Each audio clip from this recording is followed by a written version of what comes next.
Good morning, students. So today we will be talking about the various determinants or various sources of foreign exchange.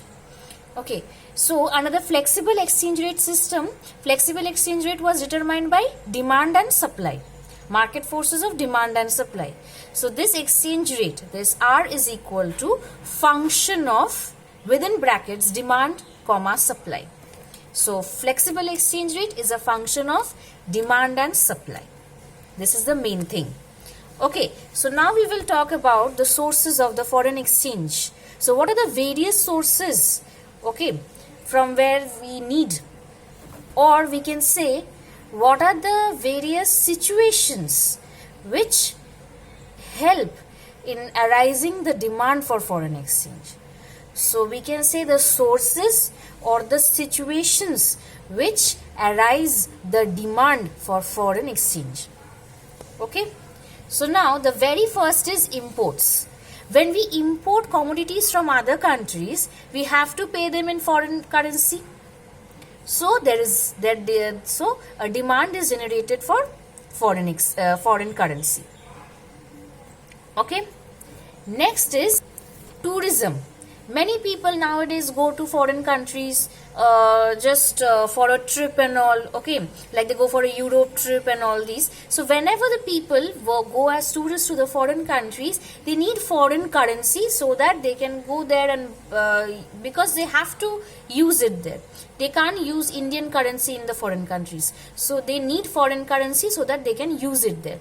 So when people from India are moving abroad for short trips, okay, or they are going for some other purpose, they need foreign currency.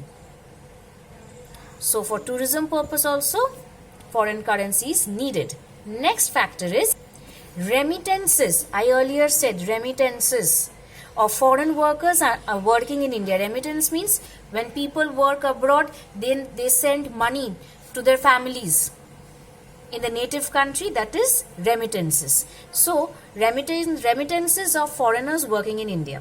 So the foreigners who are working in India, when they send their income abroad, okay, they have to send it in the form of their currency which is used there. So they have to send it in the form of foreign currency only.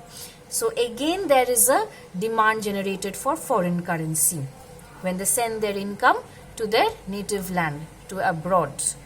Okay, next factor is repayment of foreign loans. If the Indian government has taken loan from any foreign bank or any foreign government, anything, then they have to pay the loan in terms of foreign currency. So repayment of loans also demands foreign currency. The last factor or the last source or the factor which arises demand for foreign currency is extension of loan to the foreigners.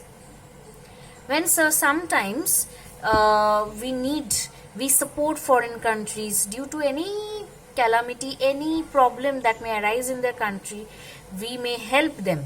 Our country may help them by providing them with monetary assistance. Okay, so they have to provide that assistance in foreign currency. When our country is helping foreign countries, okay, in times of need, then they have to do that help in terms of foreign currency. They can't do it in Indian currency because it is abroad. We have to see which currency is going on, so we have to help them in the foreign currency.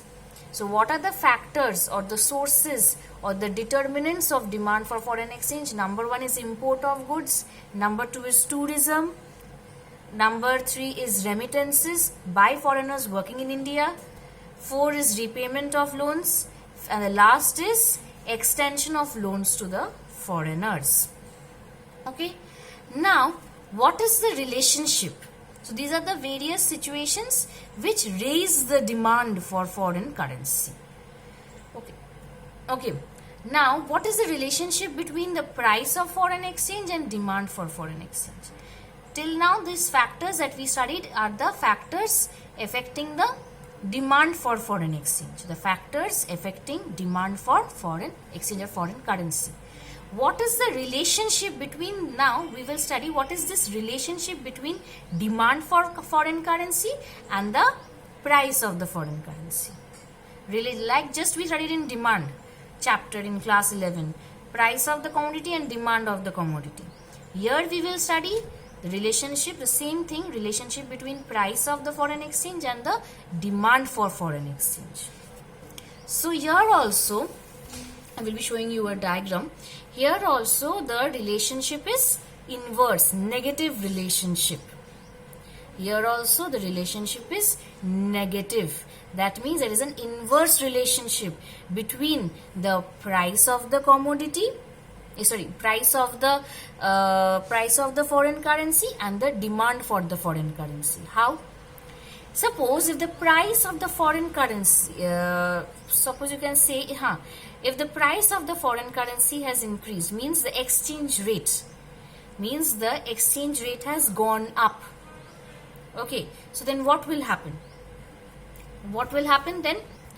So if the price of the foreign currency or the price of foreign exchange has gone up, then the demand for foreign currency will reduce. Similarly, if the price of the foreign exchange or the price of the foreign currency falls down, then the demand for foreign exchange or foreign currency will rise up. So what we are studying? We are studying the relationship between the price of the foreign exchange and the demand for foreign exchange. So I will be explaining it in details in the next video.